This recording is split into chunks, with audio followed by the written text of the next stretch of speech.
Colton RV Service Parts Department. I'm going to give you a walk around of your Thor Sequence 20L, and just want to say congratulations and take you on a tour and show you how everything works. So I'm going to show you how a couple things work on the outside here. You can see above the door we got your Thule awning. So on this multiplex, to open your awning, you want to switch this from off, from skip over pair, and you want to go to A1. And there's extend and retract that activates the awning, and you hit extend, and that will bring your awning out. You gotta light up A1, but you can press one of the buttons, it will stop it from moving if you don't want it to go out all the way. So now that we got the awning out, there's two different ways you can set this up. You could leave it if you're happy with the height, but if you do want to support it, you can bring it to the ground. So if I didn't see what I did there, this is spring loaded, and there's a little latch that the feet go under. So to open that up, you just push it in and bring the awning leg out, and this here releases the leg. I always make sure the foot on the bottom is flat against the ground, but you can simply just lift this up to your desired height and you can clamp it. If you don't want to do that, you could also go to the coach itself. You can see that there's a little clamp on the side of the coach here. You gotta lift it up, the foot. You gotta be careful taking these out. It's not too terribly difficult, but just don't want to drag it down on the coach. But that right there will support the awning as well. And then closing, it's just the opposite. Just slide this back up, fold it in, use a little spring powered mechanism there, and latch it under the little catch. And then to close it, going back up to the control panel, and I'm going to use a shortcut here on the A1, and you can just hit retract, and that brings your awning in. One nice thing here is it does clear the door. If you are on a really windy day, you might want to make sure that your door is open or closed when you're running this, but it does clear the door. Right next to the spot I hooked the awning leg into, you got a couple different power ports down here, all GFI protected. And if you got a portable satellite, you can plug it in right here. And down below that, you do have a quick disconnect for a low pressure portable grill. There is an on-off here, so you do have to turn it in line when you want to use the gas on it. It's always a good idea to make sure when you're traveling you have the rubber cap on there, just so you don't get a lot of dirt build up and it gets a lot of gunk in there. It can be hard to use it. But that's a 1/4 inch quick disconnect you can use with a low pressure camping grill. Come around the back of the coach, you can see you have the nice Thule bike rack. Fairly easy to use. All you do is you unscrew this to unclamp it, and once you get it far enough, it just lifts up off of it. This folds on down. You can place your bikes on there, and just like if you ever had a rollerblade boot or one of those type of quick boots, you can adjust the ratcheting boot right there, strap down on the tires. These do have a couple of knobs if you want to adjust the track a little bit. You can slide it to your desired position so nothing's overhanging the edge of the coach. And then the last thing you'd want to do is just to line these up, once for the outside bike and the inside bike. But you just loosen these up, you turn this up so it's directly above it, and you grab down on the frame with it.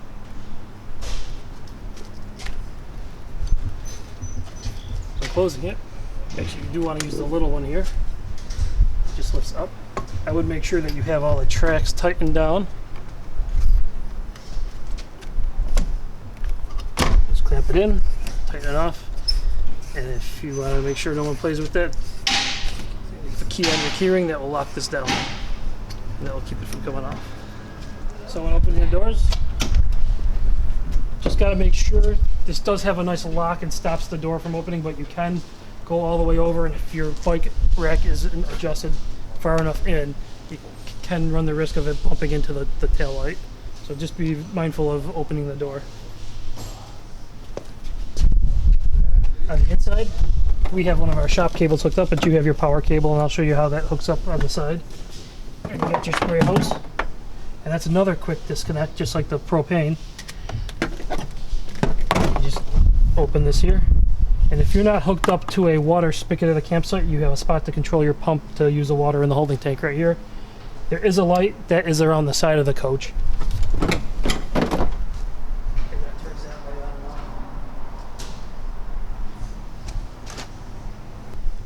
So this here is what holds your ladder against the coach. It's simple, it's just magnetic, it just comes right off. Just gotta give it a little pull. And then just to show you these clips again, a little more detail, they're ratcheting. So normally when you want to tighten them down. I'm sorry, we're going the wrong way. You ratchet it like that, but if you want to get these out, you push in on them. These come out just like that. This letter, all you gotta do is, this is for closing it, these two switches, but you just start pulling them up, and they actually do have their own, they lock into place. Once you have it all the way up. Other ones will come up. And you'll see, once it's all locked and evenly spaced, that this is ready to go. As you can see here, now that I have the ladder expanded, you just want to strap this to the ladder. Second down from the top, almost near that second rung there, is usually the right spot, just so it comes in close enough. And you get in and snap that right to the coach, and now you got a solid ladder. You can go up and down and access through. So I already undid this strap, and just to show you again, to release the strap on this side, push it on it, and then you're free to remove the ladder away from the vehicle. Much easier to get those magnets off once that's unstrapped from the ladder. Once you get the ladder safely detached, all you can do is walk up this. Easier, you should be able to reach up to the top of it. Just go backwards and that should come off. It is hard to, if you're up too high, you might want an extra step stool or...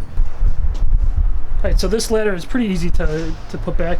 I just want to show you one thing. Just watch when you're putting it up and that magnet on, you don't press these buttons, because that's what collapses it down. It automatically will collapse on itself. But to get the ladder going, you just flip both of these in and they'll start coming down. You'll see as it presses, that little bit of a hydraulic spring there. You see, as soon as it hits those two buttons, it'll automatically collapse on itself. So this ladder right here just simply sits up on the bracket.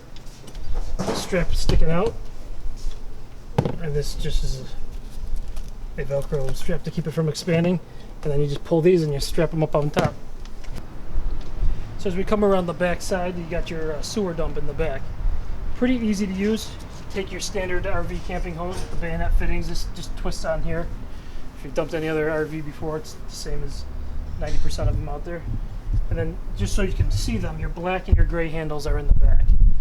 How that works is normally you pull the black handle and you start dumping the sewage out first. And then you follow that. Once it stops dumping, you pull the gray handle. And that lets all the... So the black is from the toilets, the gray, if you're not familiar, is from all your sink drains and your shower tub. And that's everything else that's in the RV. But that helps clean out the line as you drain it. You do have one other thing up here too, which you can do. This here will help spray out the sewage tank. You can do it actually after you've opened the black handle to get the sewage flowing. You want to do that so pressure doesn't build up. But when you're dumping the sewage after you've opened the handle up for it to dump, you can hook up a... Wouldn't use your drinking water hose, which I'll go over in a little bit. Just have a spare hose to spray out your tank. There is a valve, so things aren't supposed to back up, but it's always a good idea not to use your drinking hose. Some motorhomes have their generator mounted on the side and you have access to it. Right here you can see the tailpipe. Just watch if you've been running the generator, that does get hot. But it's a good idea to have that serviced every 150 hours. If you go onto the startup panel on the wall inside, which I'm going to show you more of, you'll see how often or how many hours you've run on the generator, and you know that at every 150 interval you want to have the oil changed and have check the filters. So as we move to the other side of the rear fender here, this is nothing to control here. This is just a vent if you're wondering what it is. This is your Truma Combi. It's your water heater and your furnace combined in one. So that's what that vent is there. And as we move forward, you can see you have a water fill. So this is for if you're going to a place that doesn't have a water spigot at the campsite and you want to have some water in your holding tank. This is where you fill the water holding tank. But on the other hand, if you are going somewhere that does offer a water hookup, you just hook up a RV Marine safe hose here, or a potable water hose. They're usually white. You hook it up here and that will let the water flow to all your faucets. You don't have to use your pump or anything. This is just for when you fill those. So this is the holding tank, and this is when you have a water hookup at the campsite. And also right next to all of that there is a spot to store your sewer hose that would hook up to the sewer outlet in the back. So if you have used the water fill and you've filled up your holding tank, you should dump that. If it hasn't been moved at all, like the water hasn't circulated by the pump within 48 hours, you should dump the water out. There are two low point drains underneath. It's just handles you turn counterclockwise and it'll open up the valves and dump the water out of the system here. So as we move over from the low point drains, we have your spot that the propane, when you go to get it filled, this is the spot they hook up to. So this is the fill for the propane. There is one thing in here, so you don't want to ever mess with the yellow. That's where they fill it. This is something you don't want to play with either. But there is an on-off switch here. So if you want to cut your propane off, there's an emergency, you can turn it off from here on the side.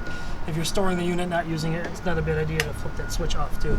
But if you want to use all the appliances inside, as you go camping, just turn it on and leave it that way.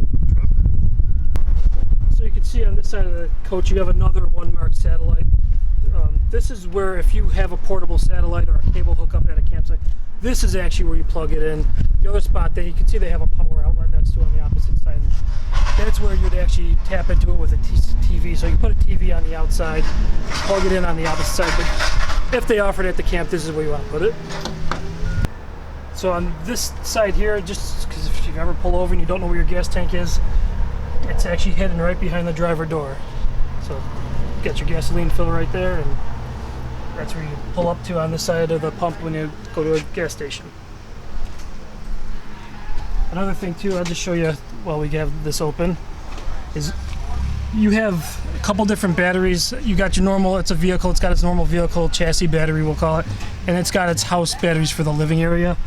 If your vehicle battery ever dies, you can hold this button down and you turn your ignition while holding this down, and this will start you off the house battery, so you don't have to go get jumper cables and hook up to a friend's RV or car or whatever you got with you. So next to your emergency start button right here, you have the hood latch, which opens up your hood. So on the Ram ProMaster chassis, really easy to open. Once you've popped the hood latch right here, just a little bit off center, opens up, pretty typical of most vehicles. And this you can just lock right here. This is under the hood. It's just a couple quick points of maintenance. It's just like any vehicle. You should have this serviced every 3,000 miles. Have them change the oil and check your filters, check all the fluids. But just so you know where things are, a lot of your fuses are right here in this box. Up here, this is the power brake fluid right here, your brake fluid. Your coolant is here. One of the more important ones that you're going to want to check on your own if you run out, this is your windshield washer fluid. And below that in the little reservoir beneath is your power steering fluid. Also, you can see you do have a positive hookup if you do need to use some jumper cables, and you can ground it to the frame of the coach. But just so you know where that is, in case both your batteries are dead, it's a spot you can also hook up to and use another vehicle to start the car.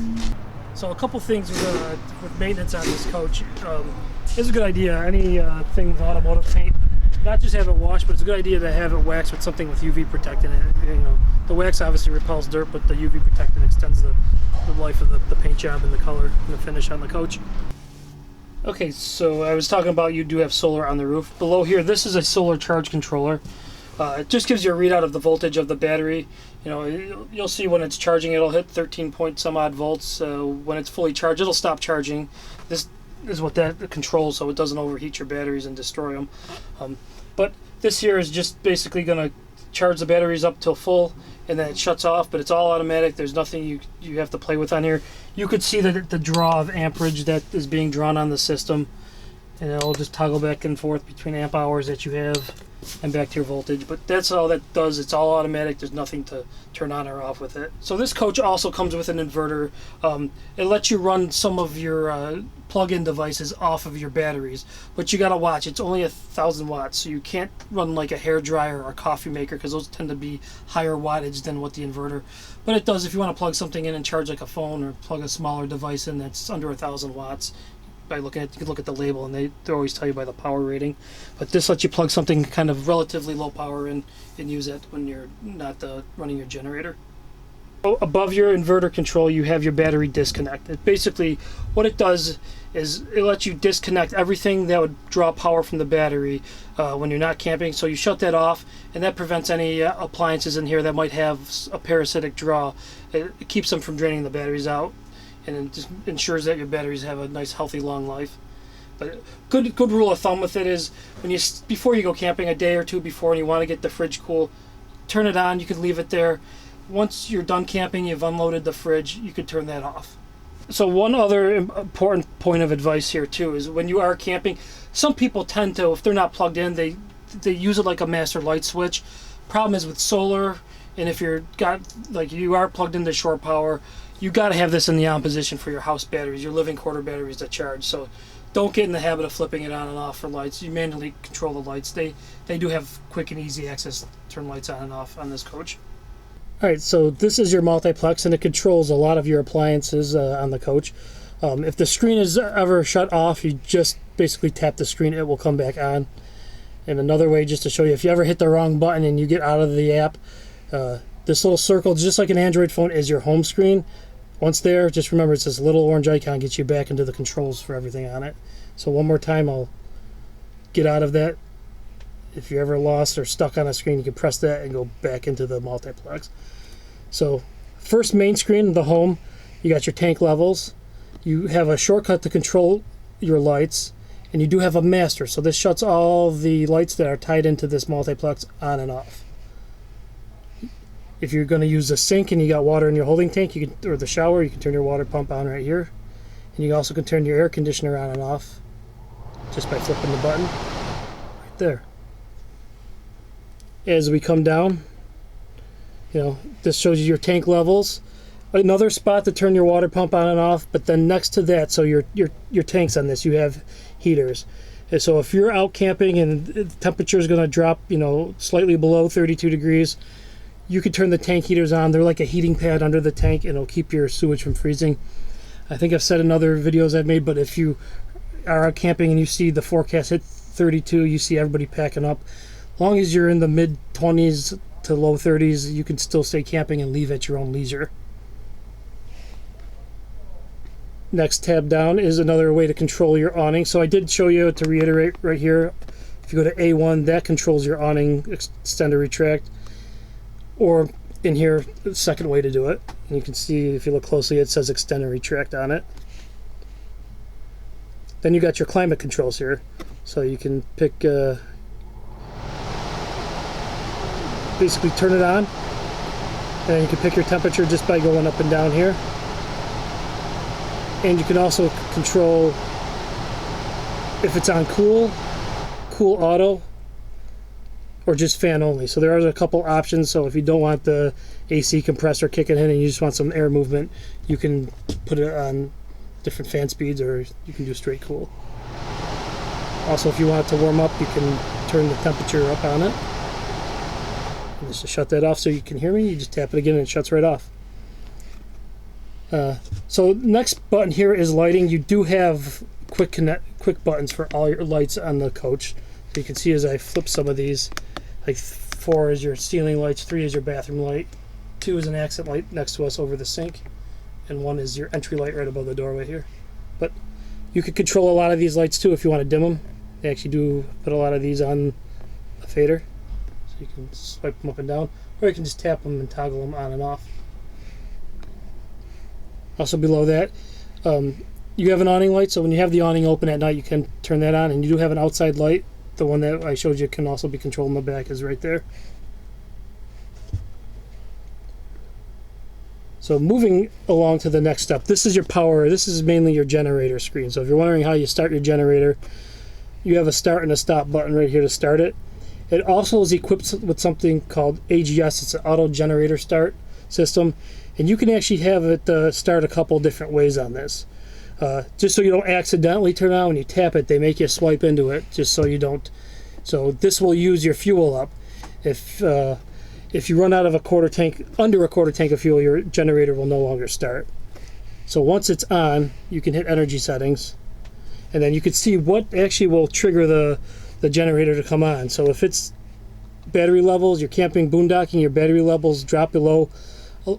You don't want to go below mid-11s. A full battery is 12 volts.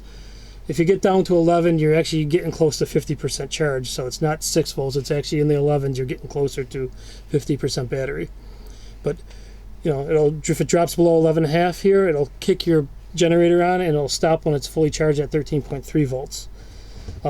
If you're concerned about it auto starting and running, all night long, you can have a minimum and maximum 20 minutes to 2 hours run time, so you don't run all night long and use all the fuel in your fuel tank. Also, right below that, you have quiet time. So a lot of campgrounds after 10 or 11 p.m. won't let you run your generator. This, when it's turned on, prevents the generator from starting during that time range there. Another way, another trigger, you can actually have the climate, and you can see it's no longer going to look at the battery levels, but if you have the air conditioner turned on, or you need it to get the coach cool, this will turn the generator on to cool it. So you got pets or something, you leave in the coach while you're outside for a minute or two, this will turn the generator on to keep it nice and cool when you come back. Or you could have both. You could have the temperature in the coach and the dropping battery levels turn the generator on and charge the batteries. So the last option out of all the groups that you have is your ceiling fan. You could, if you ever need to, you can manually crank the knob to open it, but right here it's all electric. You don't have to normally do that. You just hold down to close it, or hold up to open it, and that will open your fan up. One of the nice things too is if you look on the outside, you'll see like a half dome over this. So if you go out and it starts raining, you don't run as much of a risk as water coming in here, because that hood over the vent, the max air cover, will help protect it. And then you just have your fans on and off right here.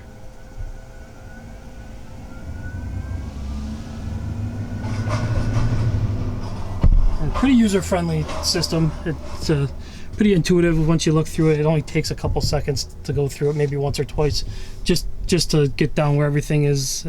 But everything is pretty user-friendly, and the icons do make a lot of sense on it. So the cabinet right behind your multiplex, you have a couple more controls. Start up in the upper left corner here. So the antenna on the roof here for picking up TV signals, it's got a power amplifier to it to pull in the signal better.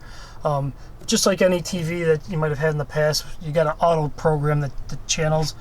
But when you do auto program those channels over the antenna, you do want to make sure that this green light is lit up, or you probably won't get very good results by auto programming. So next to it is your Truma panel. For your Truma Combi, what that is, it's a water heater. I think I explained it earlier, but just to reiterate, it's a water heater, and it's also your furnace. If you press it on the button, you see you got a couple options here. The first option, when it's blinking, you press it on the knob. That is your temperature control. That's your furnace. So you just crank that to what temperature you'd like it to be at, and that will get the coach to that temperature. If you want to turn it off, just press in and out again, and you just crank the temperature all the way down. Once you get low enough, it is going to switch into the off position. And then you also do have a couple different water heater modes. You have your eco mode. Saves a little bit of propane. Your hot, which is your standard mode, and if you want it to, a little bit less fuel efficient propane wise, but you also have the boost mode, which will get it hot a little bit quicker. If you're not using it, you just put it to off. It's almost like an instant water heater. It's got a small reservoir tank, so when you're using it, you do got to give it a couple seconds the first time out to get hot water, but once you're using it, you should have continuous hot water. Next option over from the water heater control is actually the fan speed. So that's the vent speed on the fan. So once you're in the vent, you can pick how fast, up to 10, how fast the fan's going to blow. So mainly for the furnace, but it'll let you, if you think the air is circulating too much, it lets you change the speed on it. In the bottom right corner, you also have an HDMI hookup. That's so you can plug in a Blu-ray player or game console or DVD player. So besides that cabinet, the rest of it is all storage, and you have a lot of it in here. Nice hinges, European style cabinets, but you have no shortage of space.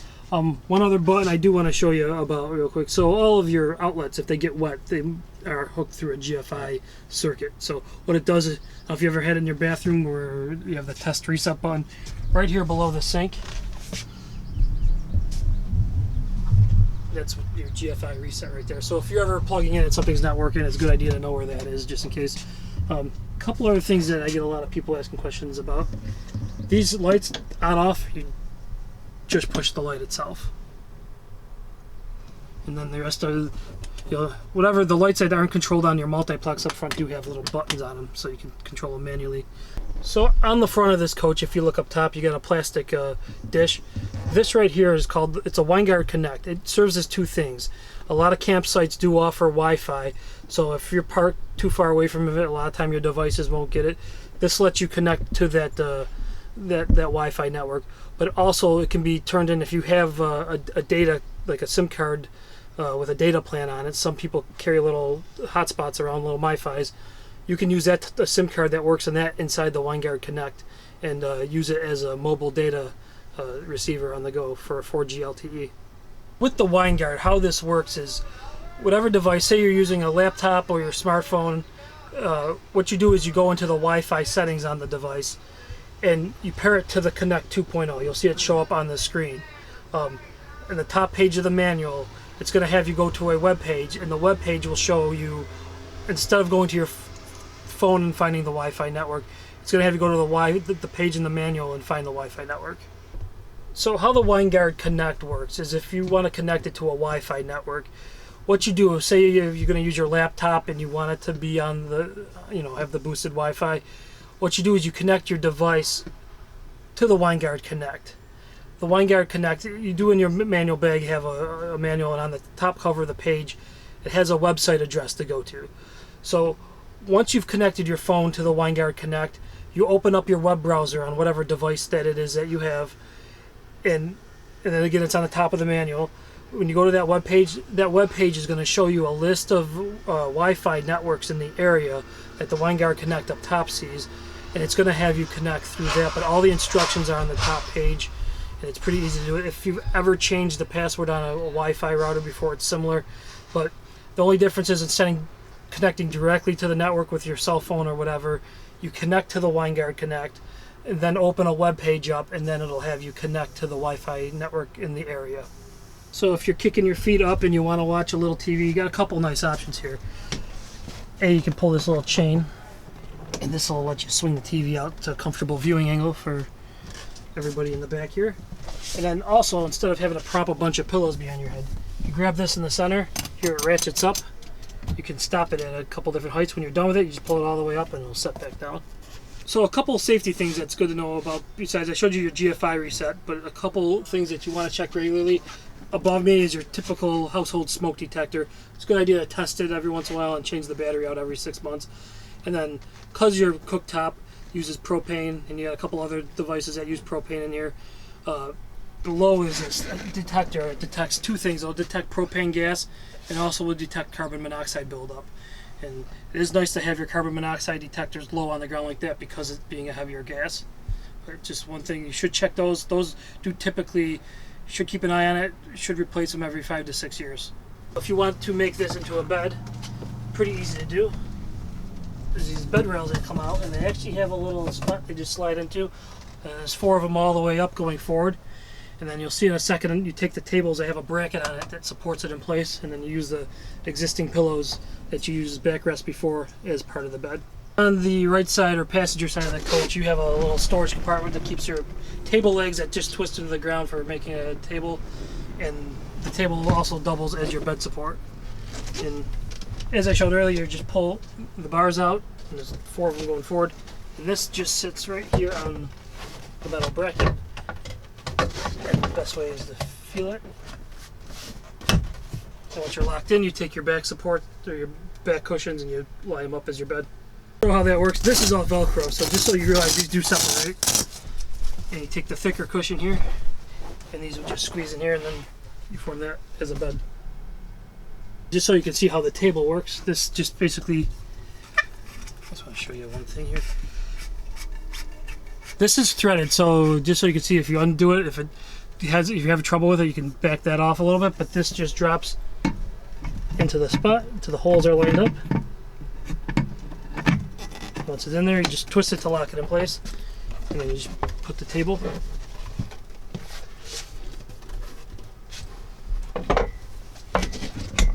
right on top of that. Starting in the bathroom, I'll start with the shower head. Pretty nice. I think you'd figure it out maybe even if I didn't tell you, but it is a selectable spray. One thing that's a little bit different in RVs is you do have a shut-off.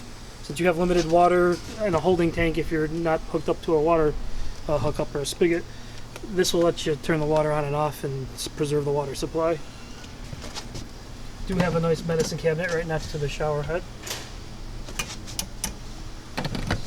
Clips up in there. So on the ceiling right here, this is to get the humidity out of it, but you do have a fan switch on the wall, so when it's turned on, just make sure when you're not using it that you turn the fan off. Close it. You do have a ceiling light switch right next to that. So again, this is pretty easy. You just fold it down when you want to use it, and it's basically your residential hot and cold knob right here, and your faucet right there. just make sure you fold it up when you're done using it. And then there's a little drain right below, but that just clips right in place. In the toilet too, toilet works fairly easy as well.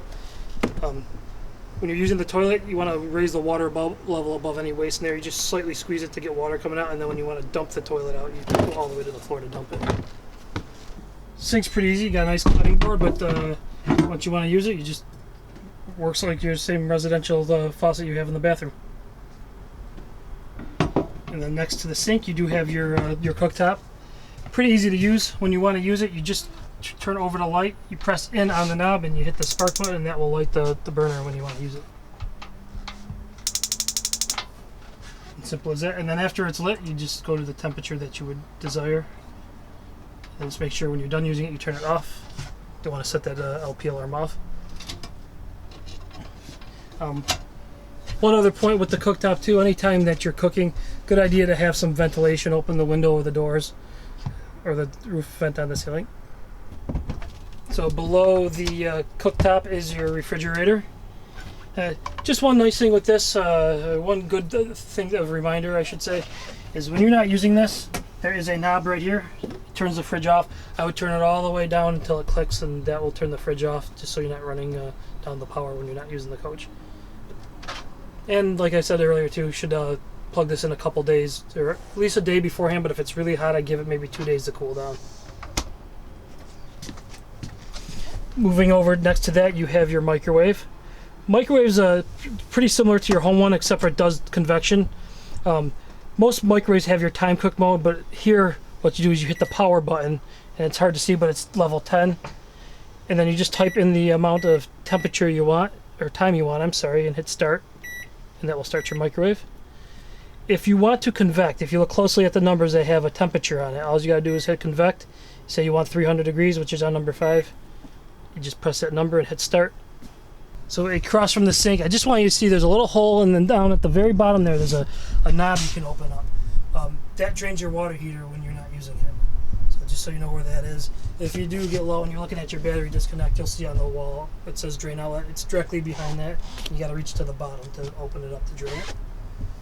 So this right here is a table that you just basically open up the lid and you pull it out. And I'll show you in just a minute. The seats turn around and you can eat right there. And when you're not using it, that slides back into place. Closes up here. And then across from there, you do have a cutting board. If you want to take it out right here, you can pull it out and use it, but you can actually take it out and use it anywhere that you feel you need to use it. So on the outside front corners of the seat, there's a handle you pull up on, and when you pull that up, that lets you turn the seat around so you can use it in the living area. There's a couple things up here. It drives like your normal pickup truck, but just so you know, your locks for your doors is in the center console. It's not on the arm, just so you know that. And above that, you know, you got your air mix, just like your normal truck. You can pick what type of vent it wants to come out to and the temperature. And above it, you got your Pioneer radio. It's nice. It does have Apple CarPlay and Android Auto on it, so you can connect it easily with all your favorite devices.